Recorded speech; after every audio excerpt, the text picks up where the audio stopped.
of integrity in the marketplace. I have expanded that a little bit. I'll be talking about developing integrity and a strong value system in the marketplace.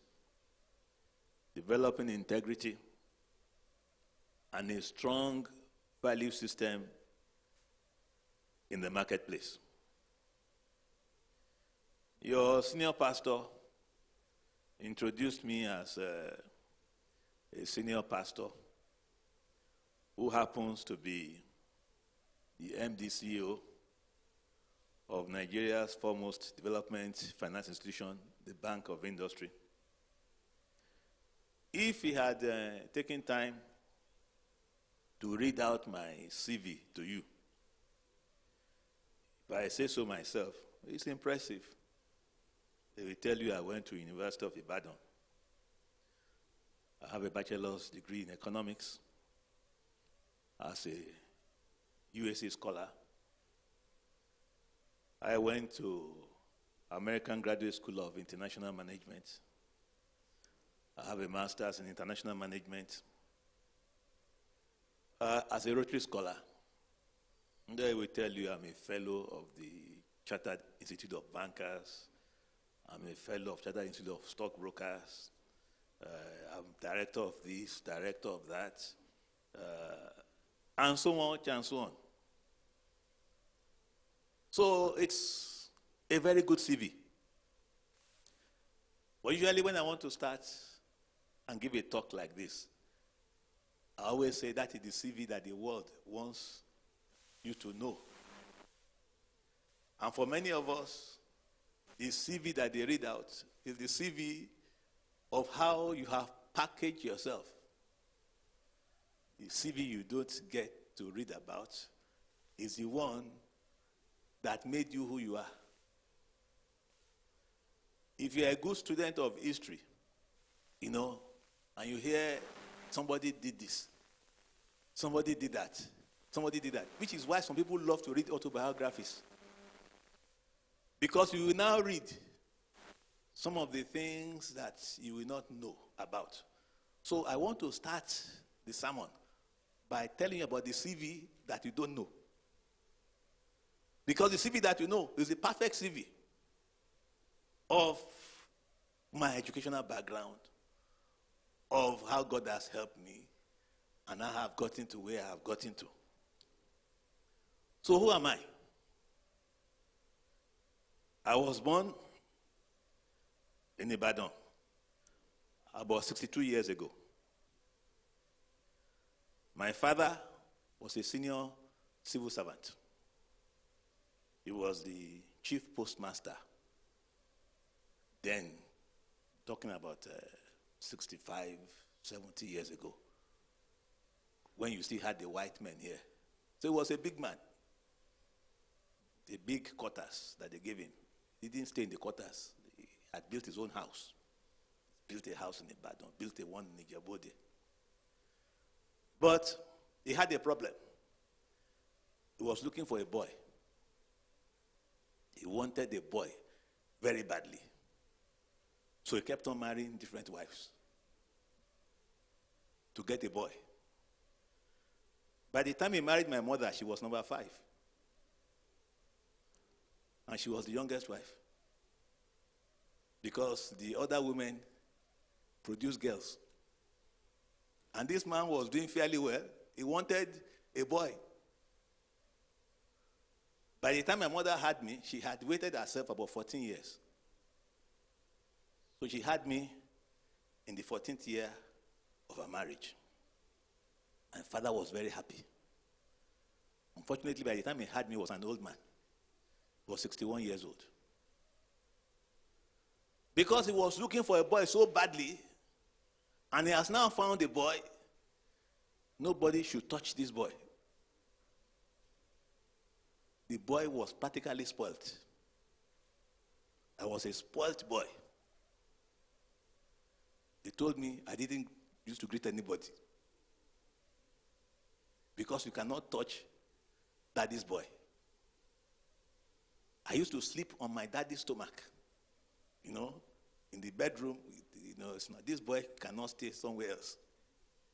This boy must stay on the same bed as myself. So when he's sleeping, he will put me on the stomach, and that's how I will sleep. Unfortunately for me, when my father was 65 years old, he died. I was only 4 years old. And my life changed.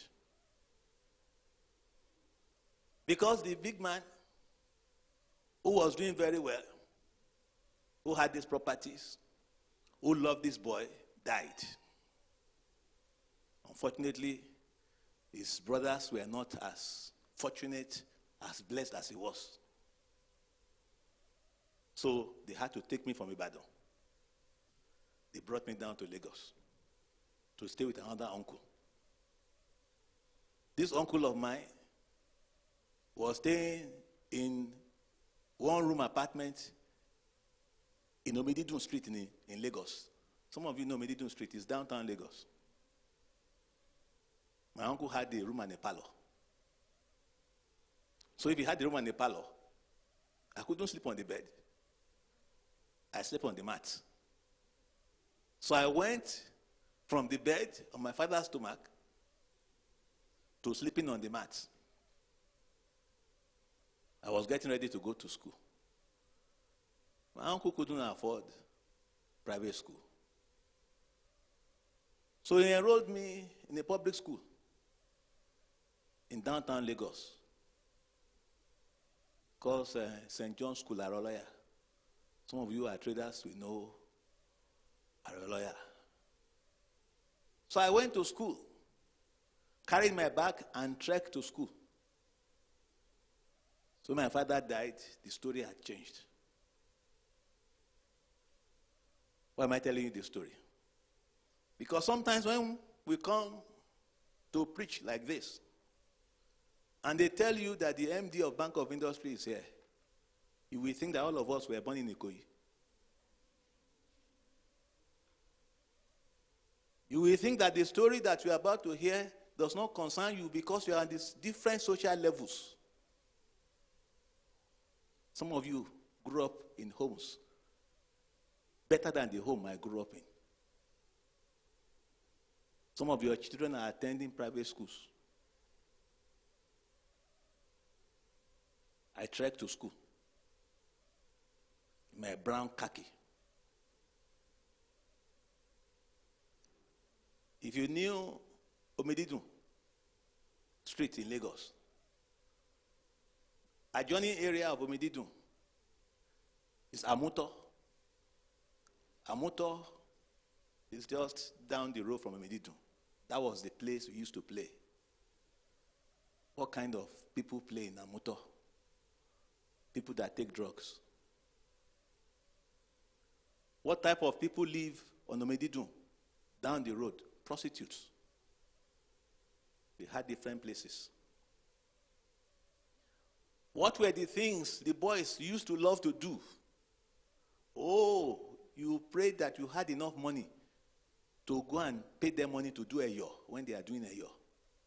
Why? So all the girls that said no to you could beat them on that day. Those were the ambitions that we had. Those were the things the boys did. I'm trying to let you know my background. That was where I grew up in.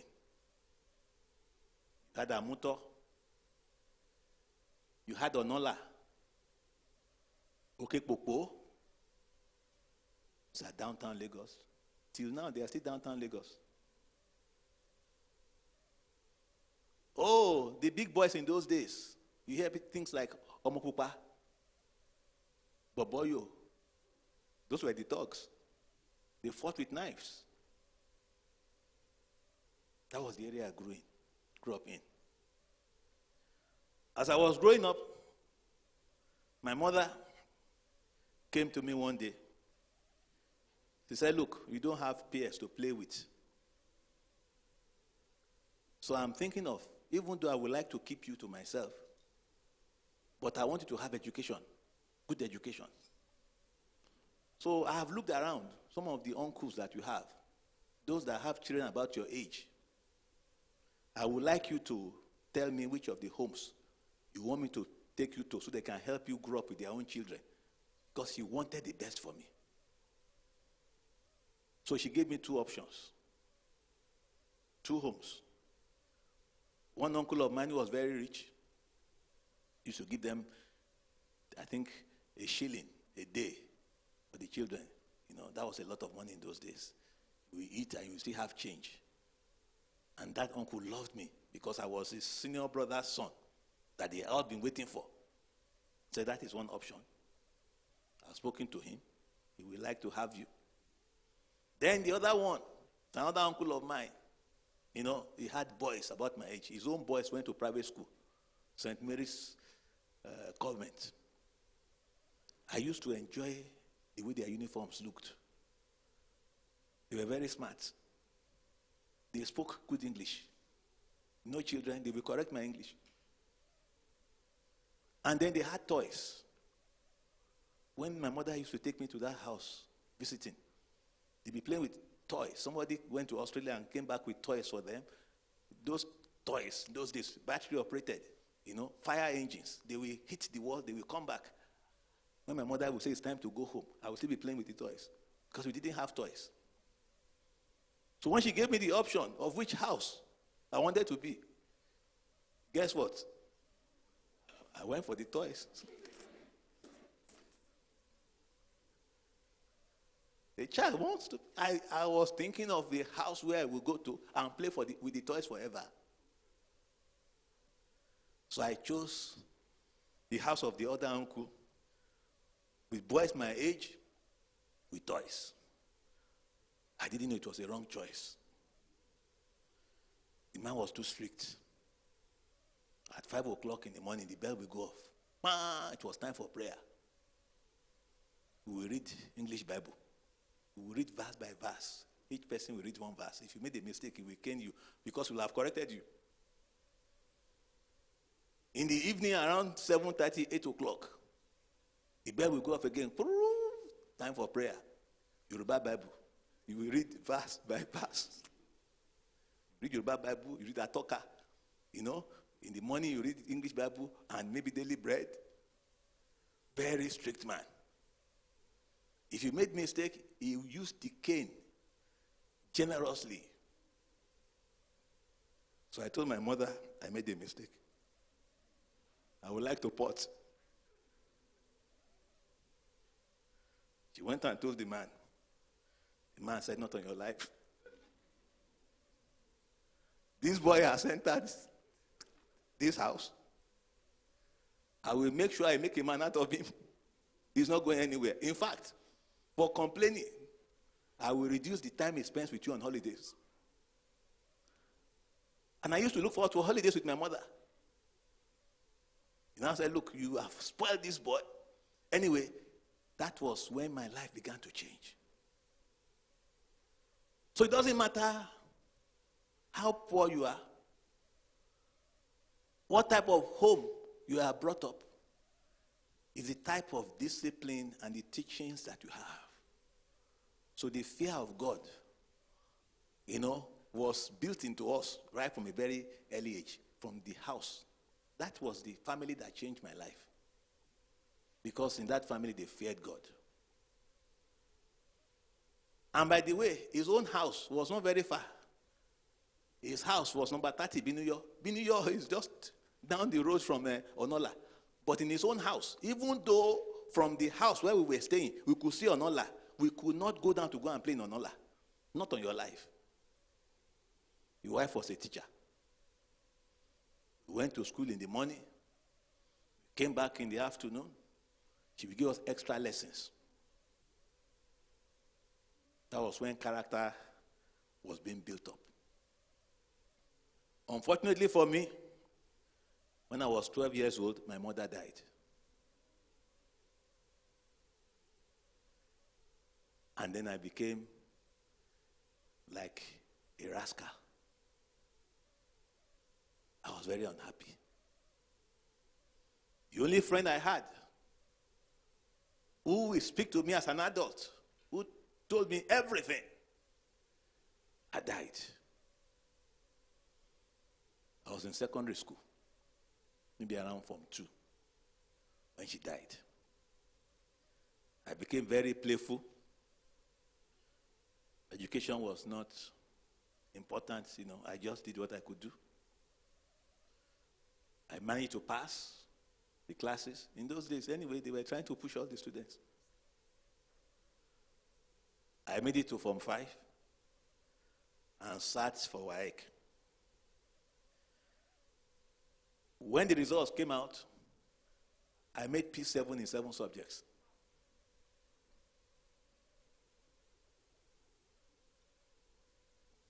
You know what they call P7?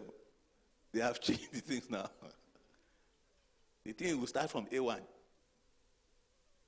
To I think to F9.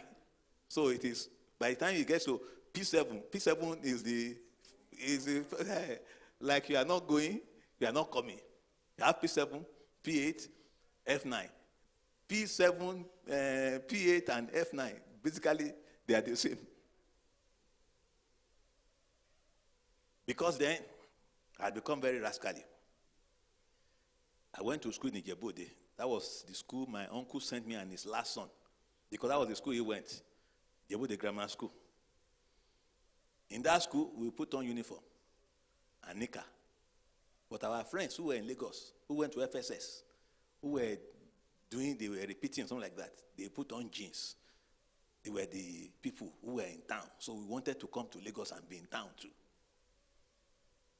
So my uncle called me and his son, the last son, said the two of you have failed. He also failed. He said, congratulations. I said, what are your plans now? He said, we want to go and repeat in FSS in Lagos. My uncle said, not on your life. He said, Ijebu-Ode, where you failed, I will send you back there, the two of you. The junior boys will meet you in class, and they will learn from you how not to behave. So that is where you are going to go. So he sent us back to Ijebu-Ode. And for the first time in my life, something said to me, don't allow this man to disgrace you. It occurred to me I could be better than I was. Occurred to me that I could change my life. So I said to myself, my uncle wants to disgrace me. I will not be disgraced. So right from day one, I went back to go and repeat. I became a changed person.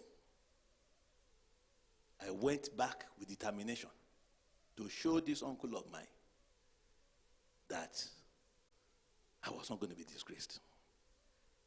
When we had our mock exam, I came first. This is the person that failed. I came first in the whole school, 2 of us. When we sat for WAEC to repeat, I had the best result. I grade 13. I had A's in different subjects. From that time, you cannot begin to read my CV because that is the CV that you see. But that was the CV that you didn't see that I told you. It was the trauma, the problems, and the fact that was when my life changed. When I went back to face my failure. And I said to myself, I will not be a failure. From there, I went to Federal Government College, Lagos for my A-levels. I had a federal government scholarship. I was the deputy head boy. I was furniture prefect. From there, I went to the University of Ibadan as a USC scholar. From there, I went to the US as a Rotary scholar. Those are the things you read in the CV. But I wanted to give you some background. Because I know in church this morning, there are people that live around Amuto.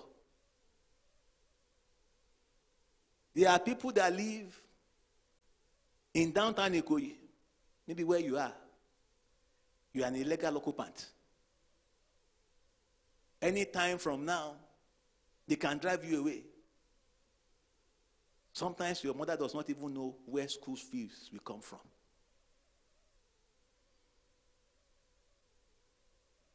People tell me I don't understand. When I tell them my story, I say I do understand where you are coming from. So I'm talking to everybody. It is not when I went to London, America, that is important. It is what made me to go. So it doesn't matter where you are starting from or who your parents are. I didn't have parents. Many of you who are here this morning have your parents. They're still struggling to help you. Say life is tough for you.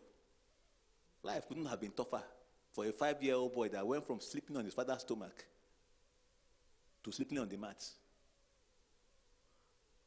My father had a car over 50 years ago. If he was alive when I was going to school, there was no way I would track to school. There was no way I would go to a public school. But that is how God has planned my life. So I don't know how God has planned your own life. I don't know where you are starting from. But I want you to know that we serve a God for whom nothing shall be impossible. So this morning, I'm talking to you as I'm talking to my younger ones, family members. I'm talking to people who are asking God, how come this is the home that I came from? When I look back now in life, all of the experiences I had gone through, they made me who I am. You'll be a bit empathetic because you know where the poor people are coming from. You'll be a bit humble, knowing that if God has not helped you, you will not be where you are. You will not be boastful. Because I look back, some of my friends in Amuto are dead. Either because they smoke marijuana, they went to armed robbery, they fought with knife, they killed themselves, they are just gone. The fact that I'm alive and I'm who I am is by His grace. The fact that you are alive and you are who you are is by His grace.